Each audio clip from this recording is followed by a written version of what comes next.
सत श्री अकाल प्यारे दोस्तों, शायर कमरा टीवी में तुहाडा स्वागत है। प्यार भरी फतेह कबूल करनी हुण तक असीं तुहानूं भारत दे संविधान संबंधी जो पढ़ के सुनाया, जो तुहानूं अर्थ करके सुनाए। हो सकदा तुसीं साडीआं वीडियो तो संतुष्ट होवोगे जां तुसीं भारत दे संविधान प्रति अपने आप नूं जागरूक कीता होवेगा। ते मैं उम्मीद करता रहना कि भारत के संविधान प्रति तुहानूं वध तों वध जानकारी मुहैया करवा सकां, ताकि संविधान पढ़ के सुन के विचार के तुसीं अपने जीवन को समाजिक दशा ते अपनी जिंदगी की दशा को सुधार सको, ते अपने बच्चों को अपने पढ़ते हक लैके दे सको, ते अपने बच्चों के मूल अधिकार ते अपने मूल अधिकारों की रक्षा कर सको। ये संविधान तुहाडा अपना ते तुहाडे अपने लोगों को ही समर्पित किया गया है। इस संविधान को बनाने डॉक्टर भीमराव अंबेडकर जी ने बड़ी लंबी लड़ाई ते बड़ा लंबा संघर्ष लड़िया, तां कि जाके तुहाडे पछड़े वर्ग को एक बराबर का अधिकार मिलिया ते बराबर के हक मिले, तां कि तुहाडे नाल किसी प्रकार का कोई वितकरा ना हो सके ते समाज विच तुसीं एक ही प्रकार की तरह एक ही समाजिक स्थिति विच रह सको, तां कि तुहाडे नाल कोई पक्षपात जां वखरेवा ना कीता जावे। यही इस संविधान के दस्या गया। संविधान लिखण का मेन कारण यही सी कि पछड़े वर्गों को अपने बराबर के अधिकार मिल सकन ते बराबर के हक मिल सकन। हुण तक असीं संविधान के जो तक पढ़िया, जो तुहानूं पढ़ के सुनाया, वो सिर्फ तुहाडे लई ते तुहाडे मौलिक अधिकारां ते तुहाडी समाजिक जिंदगी विच जो आधारित है, वो सब कुछ संविधान के अंदर जिक्र है। अगर तुसीं संविधान को पढ़ नहीं सकते तो सुन लो, सुन नहीं सकते तो विचार लो, पर इस संविधान को अपनी जिंदगी में शामिल करो, ताकि तुसीं अपने आप को ते अपने बच्चों को एक चंगी सेध दे सको। तुहाडे बच्चे आने वाले समय का भविख ने, अगर तुहाडे बच्चे पढ़ लिख के संविधान को अपने जीवन में बना के किसी चंगे अहुदे ते पहुंचणगे तो उस विच तुसीं डॉक्टर भीमराव अंबेडकर जी की एक झांक वेखोगे, क्योंकि संविधान की वजह करके तुहाडे बच्चों को एक नौकरी ते चंगा पद मिलता है, जिस करके तुहाडे बच्चे समाज में विचरते हैं। हुण तक असीं जो कुछ पढ़िया, जो कुछ विचारिया, वो तुहाडे सामने पेश कर चुके हैं। हुण भारत के संविधान नूं जारी करते समय डॉक्टर भीमराव अंबेडकर जी के की बोल सी, वो तुहानूं असीं सुना रहे हैं। कल तक तुसीं भ्रष्ट प्रणाली की उचित नहीं ये भी सुनिया सी, अज असीं सुणावांगे संविधान काफ़ी चंगा है। कोई भी संविधान संपूर्ण नहीं होता, पर खरड़ा कमेटियां आर खरड़ा संविधान विच समाज सुधार हेतु कई स्कीमां का सुझाव दे रही है, परंतु सूबाई असैंबलियां विच पैसा तो मैनूं ये कहण का हौसला मिलिया है कि खरड़ा कमेटी ने किवें संविधान तैयार किया। इस देश में शुरुआत करने लई काफ़ी चंगा समा है। मैं महसूस करता हाँ कि यह कारगर है ते लचकीला है। अमन अते जंग दोहां मौक़िਆਂ ने देश को एकजुट कर रखण विच काफ़ी मजबूत है। असल में जे मैं ये कहा कि जे नवे संविधान के अधीन हालात बिगड़ते हैं, तो कारण ये नहीं होगा कि साडा संविधान खराब है। कहना यह होगा कि मनुख लागू करने वाले ही निकलते हैं। जदों वो संविधान साबित या संविधान भारत असैंबली विधान सभा में डॉक्टर भीमराव अंबेडकर जी ने रखा, उन्होंने उत्थे स्पष्ट रूप में बयान दिता कि मैं इस संविधान को जिवें लिखिया, जिवें विचारिया, पढ़िया, अपने जीवन के आधार पर बनाया। मैं मानता हाँ कि संविधान या कोई भी ग्रंथ या कोई भी धार्मिक पुस्तक कदे पूरी नहीं हो सकती। उस तरह मैं संविधान को भी संपूर्ण रूप में नहीं लिख सकता, पर खरड़ा कमेटियां के सुधार के तंजीमां के सुझाव दिते ने चंगे समाजिक विचारक चीज़ों को मैं संविधान के अंदर लिखिया है। पर उत्थे बहसां तो मैनूं ये कहण दा हौका जो उत्थे विधान सभा दे विच बहसां होईयां, कोई कहंदे संविधान को लागू नहीं करना चाहिए, उत्थों ये कहण दा हौसला मिलिया कि जे मैं ये संविधान तैयार किया है तो मैं इसकी शुरुआत लिए काफ़ी चंगा समा दिता। मैं महसूस करता हाँ कि कारगर ते लचकीला है। अमन अते जंगां दे दोहां मौक़िਆਂ दे देश को एकजुट रखण लई काफ़ी मजबूत है। असल में जे मैं ये कहा कि जे नवे संविधान अधीन हालात बिगड़ते हैं, तो ये नहीं होगा कि साडा संविधान है, बल्कि ये कहना होगा कि संविधान लागू करने वाले लोग ही निकम्मे सन। ਜਾਂ ਇਹ ਕਹਿਣਾ ਹੋਵੇਗਾ ਕਿ ਮਨੁੱਖ ਲਾਗੂ ਕਰਨ ਵਾਲੇ ਹੀ ਨਿਕੰਮੇ ਸਨ। ਮੈਨੂੰ ਲੱਗਦਾ ਹੈ ਕਿ ਆਧੁਨਿਕ ਸੰਵਿਧਾਨ ਦੇ ਦੋ ਆਧਾਰ ਹੋ ਸਕਦੇ ਹਨ। ਇੱਕ ਆਧਾਰ ਦਾ ਸੰਸਦੀ ਪ੍ਰਸ਼ਾਸਨ ਪ੍ਰਣਾਲੀ ਹੈ ਤੇ ਦੂਸਰਾ ਆਧਾਰ ਬਖਤਿਆਰ ਤਾਨਾਸ਼ਾਹੀ ਵਾਲਾ ਸ਼ਾਸਨ ਢੰਗ ਹੈ। ਜੇ ਅਸੀਂ ਇਸ ਤੇ ਸਹਿਮਤ ਹਾਂ ਤਾਂ ਸਾਡਾ ਸੰਵਿਧਾਨ ਤਾਨਾਸ਼ਾਹੀ ਦੇ ਆਧਾਰਿਤ ਨਾ ਹੋਵੇ, ਸੰਸਦ ਦੀ ਲੋਕਤੰਤਰ ਉੱਤੇ ਆਧਾਰਿਤ ਹੋਵੇ। ਇਸ ਅਧੀਨ ਸਰਕਾਰ ਨਾਲ ਹਮੇਸ਼ਾ ਇਮਤਿਹਾਨ ਹੁੰਦਾ ਰਹੇ, ਭਾਵ ਸਰਕਾਰ ਲੋਕਾਂ ਪ੍ਰਤੀ ਉੱਤਰਦਾਈ ਹੋਵੇ, ਨਿਆਂਪਾਲਿਕਾ ਪ੍ਰਤੀ ਜਵਾਬਦੇਹ ਹੋਵੇ। ਤਾਂ ਮੈਨੂੰ ਇਹ ਕਹਿਣ ਵਿੱਚ ਕੋਈ ਸੰਕੋਚ ਨਹੀਂ ਹੈ ਕਿ ਇਸ ਸੰਵਿਧਾਨ ਵਿੱਚ ਦਰਜ ਸਿਧਾਂਤ ਦੀ ਕਿਸੇ ਹੋਰ ਸੰਸਦੀ ਸੰਵਿਧਾਨ ਨਾਲੋਂ ਚਾਹੇ ਉੱਤਮ ਹੋਣ ਨਾ ਹੋਣ, ਉਸ ਜਿੰਨੇ ਉੱਤਮ ਤਾਂ ਜ਼ਰੂਰ ਹੋਣ। ਸੰਵਿਧਾਨ ਨਕਲ ਮਾਤਰ ਨਹੀਂ। ਕਿਹਾ ਗਿਆ ਹੈ ਕਿ ਸੰਵਿਧਾਨ ਦੇ ਇਸ ਮਸੂਦੇ ਵਿੱਚ ਕੁਝ ਵੀ ਨਵਾਂ ਨਹੀਂ ਹੈ। ਇਹ ਤਾਂ ਭਾਰਤ ਸਰਕਾਰ ਨੇ ਸੰਨ 1935 ਦੇ ਐਕਟ ਤੋਂ ਜਿਉਂ ਦਾ ਤਿਉਂ ਲਿਆ ਗਿਆ ਹੈ ਅਤੇ ਬਾਕੀ ਤਾਂ ਹੋਰ ਮੁਲਕਾਂ ਦੇ ਸੰਵਿਧਾਨ ਤੋਂ ਉਧਾਰ ਲਿਆ ਗਿਆ ਹੈ। ਇਸ ਵਿੱਚ ਮੌਲਿਕਤਾ ਬਹੁਤ ਘੱਟ ਹੈ। ਕੋਈ ਪੁੱਛ ਸਕਦਾ ਹੈ ਕਿ ਵਿਸ਼ਵ ਇਤਿਹਾਸ ਦੇ ਵਰਤਮਾਨ ਕਾਲ ਵਿੱਚ ਜੋ ਸੰਵਿਧਾਨ ਬਣਾਇਆ ਜਾਵੇਗਾ ਉਸ ਵਿੱਚ ਕੋਈ ਨਵੀਂ ਚੀਜ਼ ਹੋ ਸਕਦੀ ਹੈ। 100 ਵਰ੍ਹਿਆਂ ਤੋਂ ਉੱਪਰ ਸਮਾਂ ਹੋ ਗਿਆ ਹੈ ਜਦੋਂ ਪਹਿਲਾ ਲਿਖਤੀ ਸੰਵਿਧਾਨ ਬਣਿਆ ਸੀ। ਬਾਅਦ ਵਿੱਚ ਕਈ ਮੁਲਕਾਂ ਨੇ ਸੰਵਿਧਾਨ ਨੂੰ ਸਾਹਮਣੇ ਰੱਖ ਕੇ ਆਪੋ ਆਪਣੇ ਸੰਵਿਧਾਨ ਬਣਾਏ। ਸੰਵਿਧਾਨ ਦਾ ਦਾਇਰਾ ਕੀ ਹੋਣਾ ਚਾਹੀਦਾ ਹੈ ਬਹੁਤ ਪਹਿਲਾਂ ਤੈਅ ਚੁੱਕਿਆ ਹੋਇਆ। ਸੰਵਿਧਾਨ ਦਾ ਦਾਇਰਾ ਕੀ ਹੋਣਾ ਚਾਹੀਦਾ ਹੈ ਬਹੁਤ ਸਮੇਂ ਪਹਿਲਾਂ ਇਹ ਤੈਅ ਹੋ ਚੁੱਕਾ ਹੈ। ਇਸ ਤਰ੍ਹਾਂ ਸੰਵਿਧਾਨ ਦੀਆਂ ਮੁੱਖ ਜਾਂ ਬੁਨਿਆਦੀ ਗੱਲਾਂ ਕਿਹੜੀਆਂ ਹੋਣ ਸਾਰੀ ਦੁਨੀਆ ਜਾਣ ਚੁੱਕੀ ਹੈ ਕਿ ਇਸ ਨੂੰ ਧਿਆਨ ਵਿੱਚ ਰੱਖਦੇ ਹੋਏ ਆਪਣੀਆਂ ਮੁੱਖ ਧਾਰਾਵਾਂ ਵਿੱਚ ਸਾਰੇ ਸੰਵਿਧਾਨ ਇੱਕੋ ਜਿਹਾ ਦਿਸਣਗੇ। ਇਸ ਸਮੇਂ ਇੰਨੀ ਦੇਰੀ ਨਾਲ ਜੇ ਕੁਝ ਨਵਾਂ ਜੋੜਿਆ ਜਾ ਸਕਦਾ ਹੈ ਤਾਂ ਉਹ ਇੱਕ ਪਹਿਲੇ ਸੰਵਿਧਾਨ ਦੀਆਂ ਤਰੁੱਟੀਆਂ ਦੂਰ ਕਰੇ, ਉਸ ਨੂੰ ਦੇਸ਼ ਦੇ ਜਾਂ ਵਰਤਮਾਨ ਲੋੜਾਂ ਅਨੁਸਾਰ ਬਣਾਇਆ ਜਾਵੇ। ਇਸ ਸੰਵਿਧਾਨ ਉੱਤੇ ਹੋਰ ਦੇਸ਼ਾਂ ਦੇ ਸੰਵਿਧਾਨਾਂ ਦੀ ਨਕਲ ਨਾ ਹੋਣ ਦਾ ਦੋਸ਼ ਮੈਨੂੰ ਯਕੀਨ ਹੈ। ਇਸ ਦਾ ਕਾਰਨ ਇਹ ਹੈ ਕਿ ਸੰਵਿਧਾਨ ਦਾ ਪੂਰੀ ਤਰ੍ਹਾਂ ਅਧਿਐਨ ਨਹੀਂ ਕੀਤਾ ਗਿਆ। ਮੈਂ ਦੱਸ ਚੁੱਕਾ ਹਾਂ ਕਿ ਸੰਵਿਧਾਨ ਦੇ ਖਰੜੇ ਵਿੱਚ ਕੀ ਨਵਾਂ ਹੈ। ਮੈਨੂੰ ਪੱਕਾ ਵਿਸ਼ਵਾਸ ਹੈ ਕਿ ਜਿਨ੍ਹਾਂ ਨੇ ਦੂਜੇ ਸੰਵਿਧਾਨ ਨੂੰ ਪੜ੍ਹਿਆ ਹੈ, ਜੋ ਇਸ ਮੁੱਦੇ ਤੇ ਨਿਰਪੱਖ ਹੋ ਕੇ ਵਿਚਾਰ ਲਈ ਤਿਆਰ ਹਨ, ਸਹਿਮਤ ਹੋਣਗੇ ਕਿ ਖਰੜਾ ਕਮੇਟੀਆਂ ਇਹ ਦੋਸ਼ ਨਹੀਂ ਲਾਇਆ ਜਾ ਸਕਦਾ ਕਿ ਸੰਵਿਧਾਨ ਨਿਰਮਾਣ ਵਿੱਚ ਉਸਨੇ ਅੱਖਾਂ ਬੰਦ ਕਰਕੇ ਗੁਲਾਮਾਂ ਦੀ ਤਰ੍ਹਾਂ ਹੋਰ ਸੰਵਿਧਾਨਾਂ ਦੀ ਨਕਲ ਕੀਤੀ, ਜਿਵੇਂ ਕਿ ਦੋਸ਼ ਲਾਇਆ ਗਿਆ। ਜਦੋਂ ਇਸ ਸੰਵਿਧਾਨ ਨੂੰ ਲਾਗੂ ਕੀਤਾ ਜਾ ਰਿਹਾ ਸੀ ਤਾਂ ਉਸ ਵਿੱਚ ਵਿਰੋਧਕਰਤਾਵਾਂ ਨੇ ਇਹ ਵੀ ਦੱਸਿਆ, ਇਹ ਵੀ ਤੰਜ ਕਸੇ ਕਿ ਇਹ ਸੰਵਿਧਾਨ ਨੂੰ ਦੂਜੇ ਦੇਸ਼ਾਂ ਤੋਂ ਲੈ ਕੇ ਉਹਨਾਂ ਦੀ ਨਕਲ ਕਰਕੇ ਬਣਾਇਆ ਗਿਆ। ਪਰ ਬਾਬਾ ਸਾਹਿਬ ਭੀਮਰਾਓ ਅੰਬੇਦਕਰ ਨੇ ਇਹ ਕਿਹਾ ਕਿ ਅਸੀਂ ਗੁਲਾਮਾਂ ਦੀ ਤਰ੍ਹਾਂ ਇਸ ਸੰਵਿਧਾਨ ਨੂੰ ਨਕਲ ਦੀ ਤਰ੍ਹਾਂ ਨਹੀਂ ਉਤਾਰਿਆ। ਜੋ ਸਮਾਜ ਜਾਂ ਦੇਸ਼ ਨੂੰ ਜਿਨ੍ਹਾਂ ਚੀਜ਼ਾਂ ਦੀ ਲੋੜ ਸੀ ਉਸ ਦੇ ਆਧਾਰ ਤੇ ਇਸ ਸੰਵਿਧਾਨ ਨੂੰ ਤਿਆਰ ਕੀਤਾ ਗਿਆ। ਤੇ ਮੈਂ ਪੂਰੀ ਕੋਸ਼ਿਸ਼ ਕੀਤੀ ਕਿ ਸੰਵਿਧਾਨ ਦੇ ਵਿੱਚ ਹਰ ਪੱਖ ਨੂੰ ਇੱਕ ਨਵੀਂ ਸੇਧ ਦਿੱਤੀ ਗਈ ਹੈ। ਕਈਆਂ ਨੇ ਦੋਸ਼ ਲਾਇਆ ਕਿ ਇਹ ਸੰਵਿਧਾਨ ਸਿਰਫ ਇੱਕ ਨਕਲ ਹੈ। ਬਾਬਾ ਸਾਹਿਬ ਨੇ ਸਭ ਨੂੰ ਨਕਾਰਦੇ ਹੋਏ ਇੱਕ ਤੋੜਵਾਂ ਜਵਾਬ ਦਿੱਤਾ ਤੇ ਆਪਣਾ ਪੱਖ ਰੱਖਿਆ।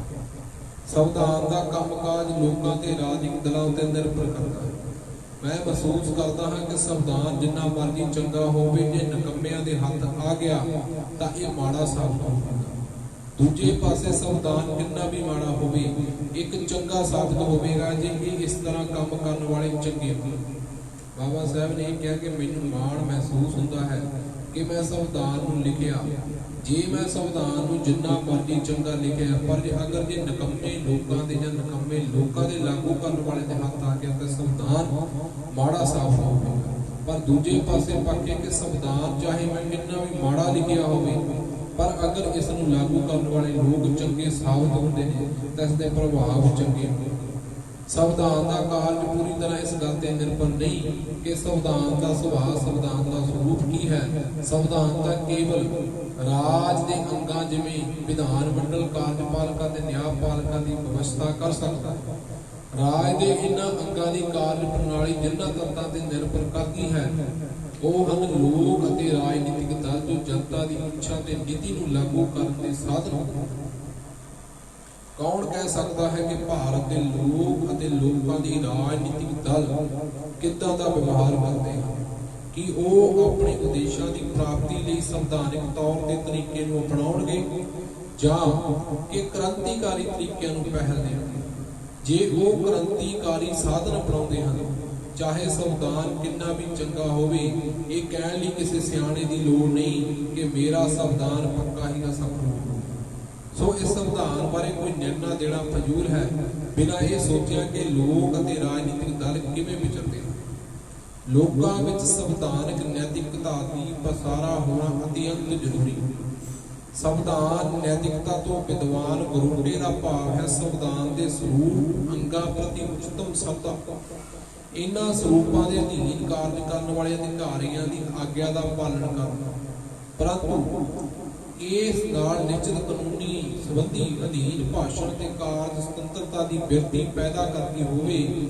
ਨਾਲ ਹੀ ਉਹਨਾਂ ਅਧਿਕਾਰੀਆਂ ਦੇ ਲੋਕ ਕਾਰਜਾਂ ਬਾਰੇ ਖੁੱਲੀ ਆਲੋਚਨਾ ਦੀ ਖੁੱਲ੍ਹ ਹੁੰਦੀ ਹੋਵੇ।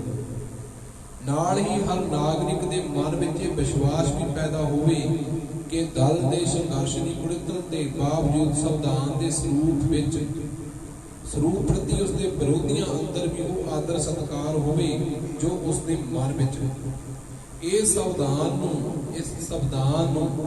ਇਸ ਗੱਲ ਨੂੰ ਸਵੀਕਾਰ ਕਰਦੇ ਹੋਏ ਕਿ ਲੋਕਤੰਤਰੀ ਸੰਵਿਧਾਨ ਦੇ ਸ਼ਾਂਤੀਪੂਰਨ ਚੱਲਣ ਲਈ ਸੰਵਿਧਾਨਿਕ ਨੈਤਿਕਤਾ ਦਾ ਹੋਣਾ ਤੇ ਪ੍ਰਸਾਰ ਹੋਣਾ ਬਹੁਤ ਜ਼ਰੂਰੀ ਹੈ। ਪਰ ਇਸ ਦੇ ਸੰਬੰਧ ਵਿੱਚ ਦੋ ਗੱਲਾਂ ਹਨ। ਅਫਸੋਸ ਕਿ ਉਹਨਾਂ ਬਾਰੇ ਲੋਕ ਬਹੁਤਾ ਨਹੀਂ ਜਾਣਦੇ। ਪਹਿਲੀ ਇਹ ਕਿ ਸ਼ਾਸਨ ਪੱਧਤੀ ਦਾ ਸੰਵਿਧਾਨ ਪੱਧਤੀ ਨਾਲ ਬਹੁਤ ਨੇੜੇ ਦਾ ਸੰਬੰਧ ਹੈ। ਸ਼ਾਸਨ ਪੱਧਤੀ ਭਾਵ ਅਤੇ ਸਰੂਪ ਦੋਹਾਂ ਦ੍ਰਿਸ਼ਟੀਕੋਣਾਂ ਤੋਂ ਵਿਦਵਾਨ ਪੱਧਰ ਦੀ ਹੋਣਾ ਅਨੁਸਾਰ ਹੋਣਾ ਜ਼ਰੂਰੀ ਹੈ। ਦੂਜੀ ਹੈ ਸੰਵਿਧਾਨ ਦੇ ਸਰੂਪ ਨੂੰ ਬਦਲਦੇ ਬਿਨਾਂ ਹੀ ਕੇਵਲ ਸ਼ਾਸਨ ਪ੍ਰਣਾਲੀ ਨੂੰ ਬਦਲ ਦਿੰਦੀ। ਸੰਵਿਧਾਨ ਨੂੰ ਪੂਰੀ ਤਰ੍ਹਾਂ ਉਲਟ ਦੇਣਾ ਭਾਵ ਸੰਵਿਧਾਨਿਕ ਭਾਵਨਾ ਨਾਲੋਂ ਬੇਮੁਖ ਕਰ ਦੇਣਾ।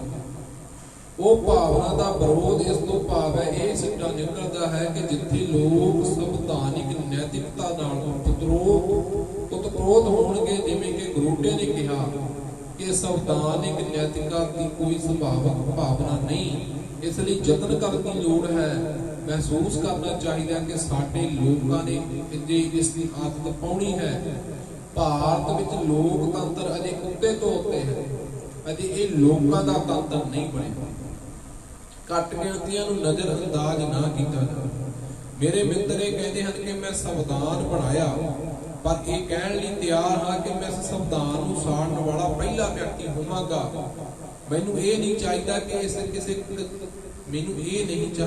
ਕਿਸੇ ਦੇ ਕੰਮ ਦਾ ਨਹੀਂ, ਪਰ ਜੋ ਵੀ ਹੈ, ਜੇ ਸਾਡੇ ਲੋਕ ਇਸ ਨਾਲ ਨਿਭਣਾ ਚਾਹੁੰਦੇ ਹਨ, ਇਹ ਗੱਲ ਕਦੇ ਨਾ ਭੁੱਲਣਗੇ ਤੇ ਬਹੁ ਗਿਣਤੀਆਂ ਹਨ ਅਤੇ ਘੱਟ ਗਿਣਤੀਆਂ ਵੀ ਹਨ। ਘੱਟ ਗਿਣਤੀਆਂ ਨੂੰ ਇਹ ਕਹਿ ਕੇ ਨਕਾਰਿਆ ਨਹੀਂ ਜਾ ਸਕਦਾ ਕਿ ਤੁਹਾਨੂੰ ਮਾਨਤਾ ਦੇਣਾ ਲੋਕਤੰਤਰ ਦੀ ਹਾਨੀ ਹੈ।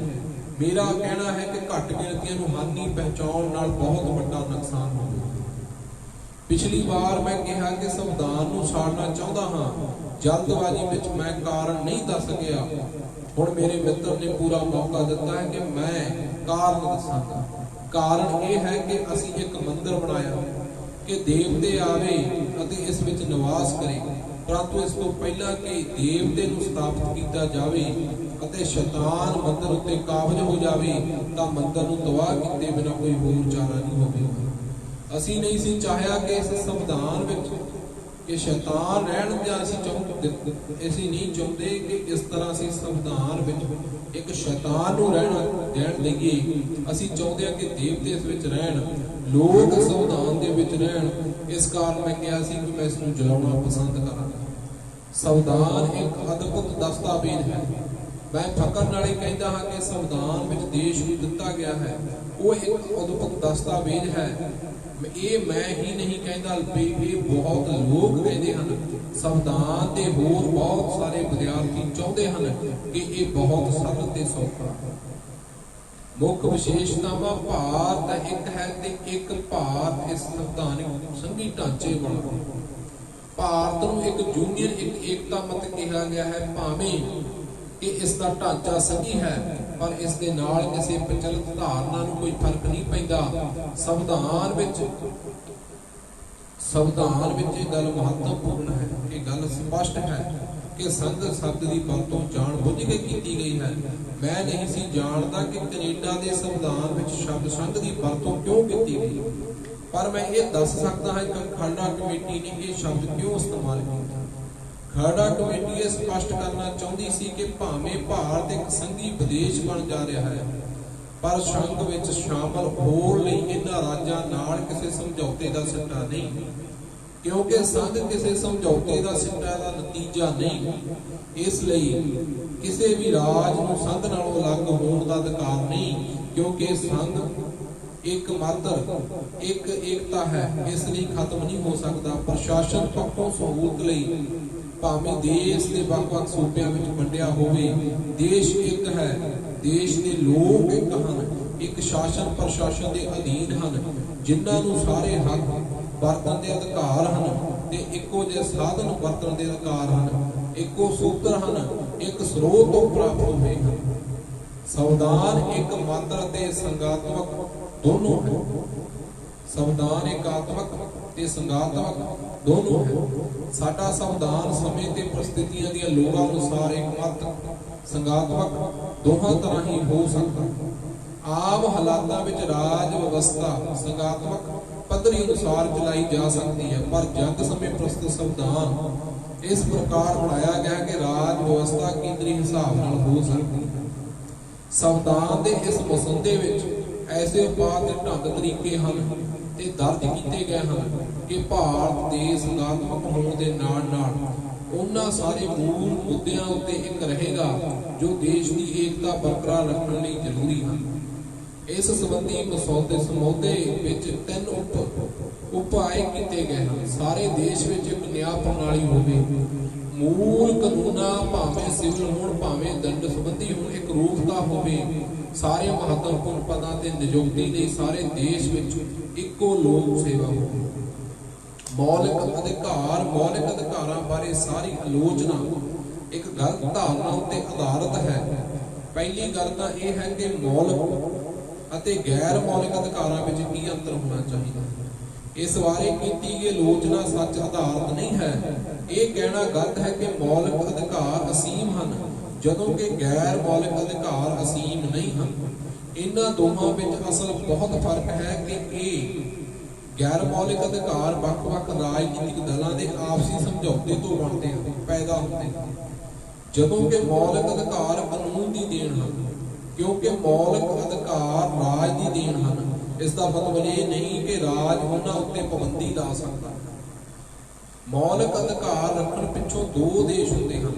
हर नागरिक इन्हां अधिकारां दा दावा कर सकता है कि इन्हां ने अपना हक जता सकता है, दूजा हर अधिकारी इन्हां दी पालना कर सकता है। मैं दसना चाहता हाँ कि अधिकारी अफसर तो भाव की है, जिसनों कानून बनाउण दा अधिकार होवे, प्राप्त होवे अधिकार उसनूं जां उसनूं नियमां अनुसार अपनी मर्जी बरतण दा अधिकार हो। इसलिए स्पष्ट है कि जे मूल अधिकारां नूं सही रूप विच रखना है तां इन्हां उत्ते अमल करना ना केवल केंद्रीय सरकार की जिम्मेवारी है, ना केवल सूबाई सरकार लई ये जरूरी बनता है, बल्कि जिला बोर्डां, म्यूनसिपल कमेटियां, ग्राम पंचायतां आदि भाव उन्हां सारियां तो जिन्हां नूं कानून के अधिकार दिते हैं, जो नींह बना सकते हैं, उपनींह बना सकते हैं, इन्हां सारियां नूं मौलिक अधिकारां की पालना करनी ही पवेगी। मौलिक अधिकारां बारे भारतीय संविधान ते अमेरिकन संविधान विच एक फर्क है। अमरीका विच सीमित रूप विच हैं, इन्हां उत्ते कोई रोक नहीं लाई गई। दूजे पासे साडे संविधान विच मूल अधिकारां दा नाम केवल प्रबंध दे ना केवल प्रबंध ही किया गया, बल्कि ये मौलिक अधिकारां उत्ते पाबंदियां दीयां गिणतियां नूं भी दसदा है। फिर भी नतीजा की है? विचार करन हित यह महत्वपूर्ण प्रश्न है कि नतीजा यह है कि अमेरिका संविधान विच भावें मौलिक अधिकार असीमित जापदे हैं, जिथे तक न्यायिक व्याख्या का सवाल है, उन्होंने किसी न किसी किस्म की सीमा नूं तय किया है। अमरीका विच कोई व्यक्ति ये दावा नहीं कर सकता कि उसके मौलिक अधिकार असीमित हैं, जां कांग्रेस नूं उन्हां अधिकारां नूं सीमित करन नाल या नियमबद्ध करन दा अधिकार नहीं है। साडे देश विच मैं समझदा हाँ कि असीं विरोध भाषा विच घिरे हुए हाँ, ਸਾਡੇ ਕੋਲ ਮੌਲਿਕ ਅਧਿਕਾਰ ਤਾਂ ਹਨ, ਅਸੀਂ ਉਹਨਾਂ ਉੱਤੇ ਪਾਬੰਦੀਆਂ ਵੀ ਲਾ ਰੱਖੀਆਂ ਨੇ, ਫਿਰ ਵੀ ਸੁਪਰੀਮ ਕੋਰਟ ਉੱਤੇ ਤੇ ਹਾਈ ਕੋਰਟ ਕਹਿੰਦੀਆਂ ਹਨ ਤੁਸੀਂ ਮੌਲਿਕ ਅਧਿਕਾਰਾਂ ਉੱਤੇ ਰੋਕਾਂ ਨਹੀਂ ਲਾ ਸਕਦੇ। ਭਾਵੇਂ ਅਮਰੀਕਾ ਦਾ ਸੰਵਿਧਾਨ ਜਿਵੇਂ ਹੱਡੀਆਂ ਦਾ ਇੱਕ ਢਾਂਚਾ ਮਾਤਰ ਹੈ, ਪਰ ਅਮਰੀਕਾ ਸੁਪਰੀਮ ਕੋਰਟ ਨੇ ਮਨੁੱਖੀ ਸਮਾਜ ਦੀਆਂ ਲੋੜਾਂ ਅਨੁਸਾਰ ਇਸ ਨੂੰ ਇੱਕੋ ਆਕਾਰ ਵਿੱਚ ਚੁਸਤੀ ਫੁਰਤੀ ਪ੍ਰਦਾਨ ਕਰਨ ਲਈ ਮਾਸਪੇਸ਼ੀਆਂ ਨਾਲ ਸਵਾਰਿਆ ਹੈ।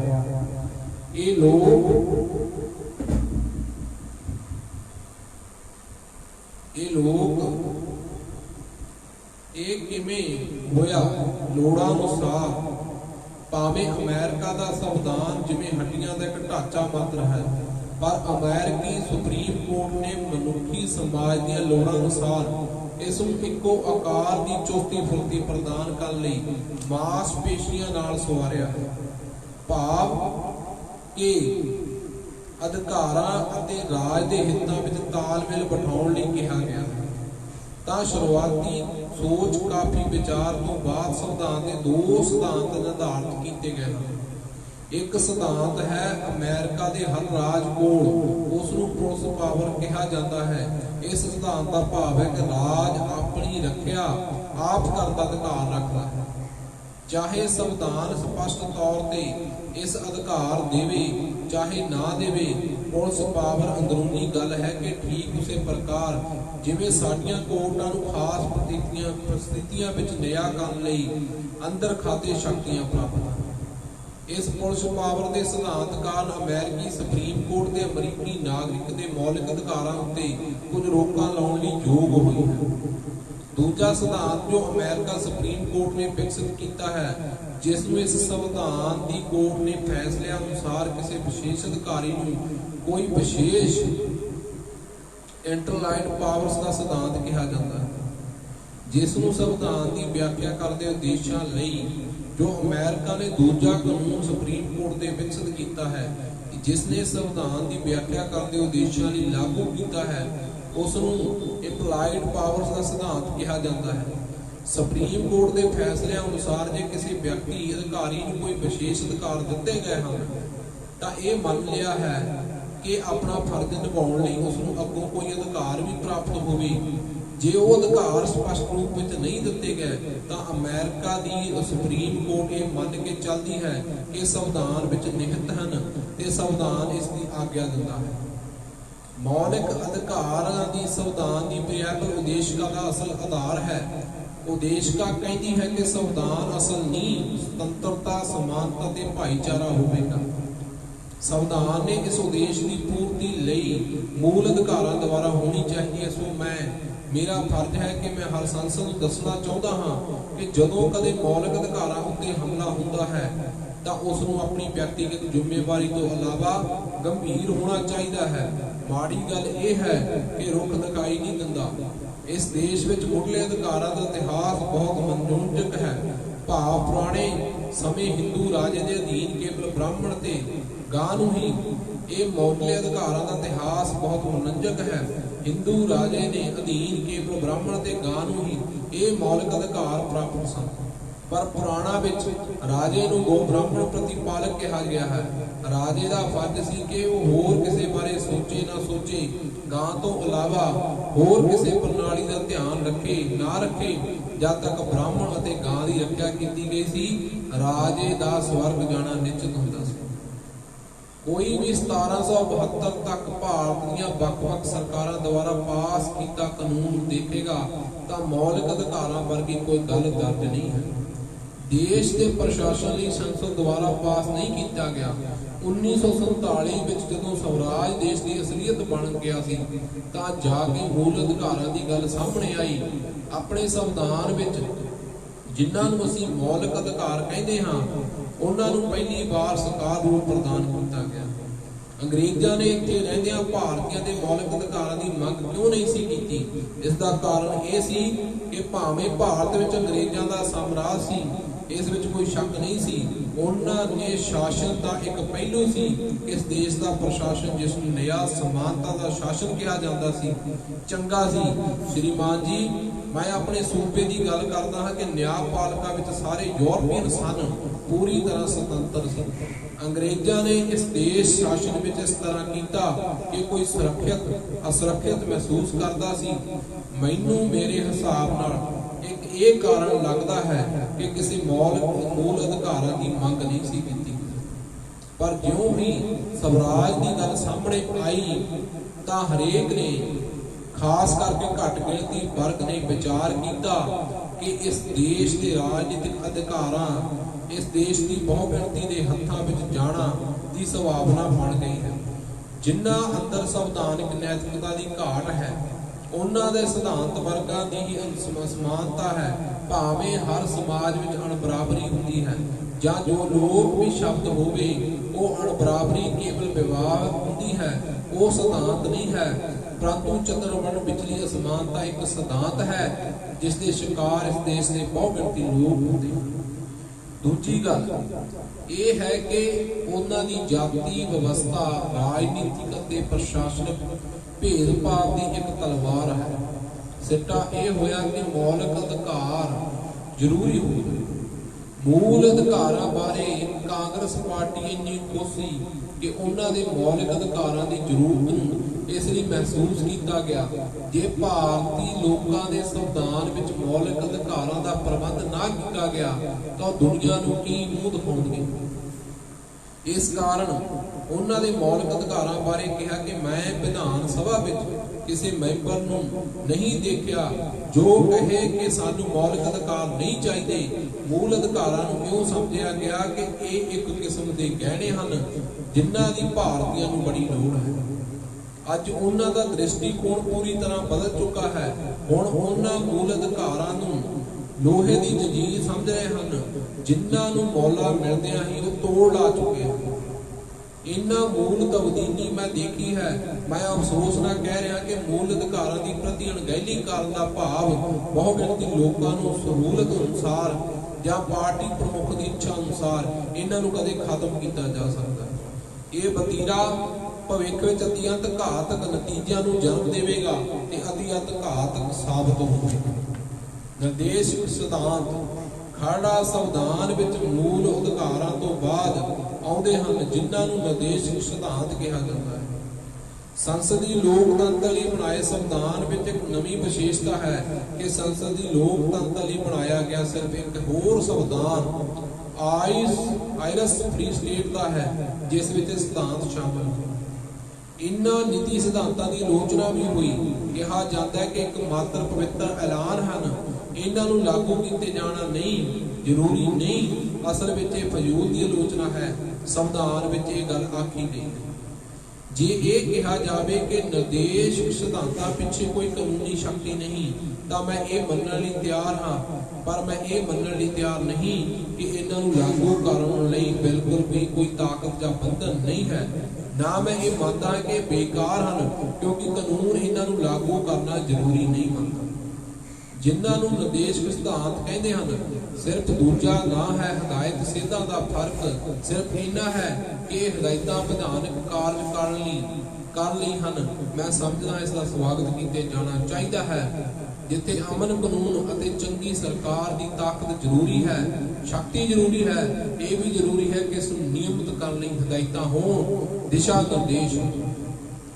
खड़ा संविधान देश की सरकार का ढांचा प्रस्तुत करता है। ये ऐसा यत्न है कि खास पार्टी नूं सत्ता सौंपनी है, जिवें कि कुछ देशों में किया गया है। सत्ता विच कौन आवे ये फैसला लोगों ने करना है, जो कि जरूरी है जेकर व्यवस्था के लोकतंत्र की मुल्लां ते खरा उतरना है। पर सत्ता जिसदे भी हथ होवे भावें उसका इस्तेमाल करना मर्जी समझे या ना समझे, मर्जी अनुसार कर ले स्वतंत्र नहीं होवे। सत्ता की वरतों समय उसनूं इन्हां हदायतां निर्देशां का सत्कार करना पवेगा। जिन्हां नूं निर्देशक सिद्धांत कहा गया है उन्हां तो ये अखां नहीं मीट सकदा। वो इसकी उलंघना विच कोर्ट विच भावें जवाबदेह होवे या ना होवे, पर चोणां वेले वो लोकां प्रति जवाबदेह होना चाहिए। जवाबदेह होना जरूरी होगा। इन्हां निर्देशक सिद्धांतां की महत्ता है उस समय ये बेहतर पता लगेगी कि जदों खब्बे पक्षी ताकतां सत्ता हथियाउण लई व्यूमत करनगीआं। निर्देशक सिद्धांत तो कुछ नहीं, धरावां प्रबंधां दी एक लड़ी है जिन्हां विच छुपियां शक्तियां निहित हन। मैं देखदा हां कि जज्जां अते वकीलां नूं निर्देश इन्हां सिद्धांतां नूं मखौल दी कगरी बनाया गया है। निर्देशक सिद्धांतां दी धारा 77 का विशेष तौर पर मजाक उड़ाया गया है। धारा 37 कहती है, धारा 37 के सिद्धांतां का विशेष तौर पर मजाक उड़ाया गया है। धारा 37 कहती है कि निर्देशों की पालना ना करने की सूरत विच सरकार विरुद्ध कोई मुकदमा दर्ज नहीं होगा। धारा 37 कहती है कि इन्हां निर्देशों की पालना ना करने की सूरत विच सरकार विरुद्ध कोई मुकदमा दर्ज नहीं होगा। ये नहीं सही है, पर मैं आदर सहित कहना चाहता हाँ कि ये नीति निर्देशों का पालन निपटन का कोई तरीका नहीं। आखिर निर्देश सिद्धांत की हन? ये तो देश दीआं वख-वख सरकारां उत्ते संविधान द्वारा पाईआं गईआं जिम्मेवारियां हन। वो कुछ खास काम करनगे, भावें ये कहते हैं कि जे वो इस विच सफल रहे किसी नूं अधिकार नहीं होवेगा कि पुछण दा कि कोई खास कारज क्यों नहीं किया गया। पर सरकार की यह जिम्मेवारी होगी, इस तो का कोई मतभेद नहीं हो सकता। सो सरकार का ये जिम्मेवारी किवें निभाएगी जब तक कोई इन्हां नूं कानून ना बनावे। सो इन्हां सिद्धांतां दे विच वो की शक्ति निहित है कि इन्हां दी पालना करने लई कानून बनाए जाण। सो मेरा कहना है जिथे तक निहित शक्तियां दी नीति का संबंध है, संविधान संसद नूं यह आग्ञा दे सकता है, भावें कि मूल अधिकारां नाल संबंधित प्रबंधां विच इसका स्पष्ट लेखा ना होवे। संविधान के इस हिस्से नूं बनाउण विच असली असैंबली आउण वालियां विधान सभावां दे कार्यकारिणी नूं दसना चाहुंदी है कि उन्हां ने अपनी शक्तियां नूं किवें वरतना है। जे इस शब्द निर्देश नूं छड्ड दित्ता जावे तां डर है कि संविधान असैंबली नूं ये सब करन दा उद्देश्य असफल हो जाएगा। पवित्र ऐलाना तौर पर इन्हां नूं शामिल करन दा कोई तुक नहीं। संविधान असैंबली की मनसा यह है कि भविख विच भारत के संविधान सभावां दे कार्यकाली देश का शासन चलाउण समय इन्हां नीति निर्देशनां नूं आधार मन के चलना। सो हुण तक असीं भारत के संविधान प्रति जिन्ना भी तुहानूं सचेत कीता पढ़ के सुनाया, इस विच तुहाडे मौलिक अधिकारां की रखिया कीती गई। बाबा साहब ने पूरा जोर ला दिता कि तुहाडे लोकां नूं बराबर की समानता ते बराबर के अधिकार दवा सकन।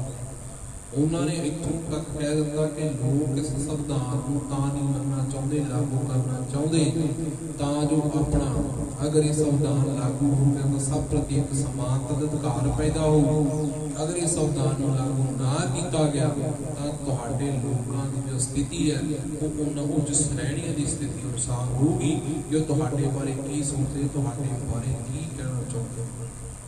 सो जो संविधान दे विच पहला अधिकार चलते सी, पावरां चलदियां, शक्तियां चलदियां सी, उन्हां नूं नष्ट करके बाबा साहब भीमराव अंबेडकर जी ने एक नवें लोकतंत्र की रचना करी ताकि तुहाडे लोकां दी मरी हुई जिंदगी फिर तो जिउंदा कीता जावे, तुहानूं एक नवां जन्म दिता जावे जिस विच तुसीं अपणियां पावरां ते अपने मौलिक अधिकारां की रखिया करके अपने समाज विच एक सन्मान ते सत्कार की जिंदगी जिउ सको।